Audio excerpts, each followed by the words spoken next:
Whew, that was a close one. Thanks, Sunset. It's all good. So, what's going on?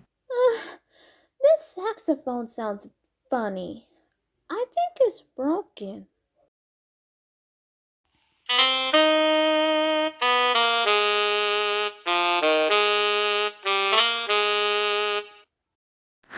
Sounds just fine to me.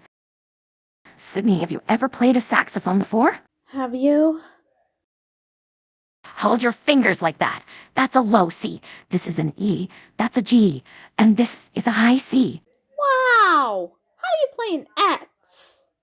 There's no X. The notes only go to G. That's not very nice. How do you think the letter H feels? Just start with a low C, and E, and G, and a high C, okay?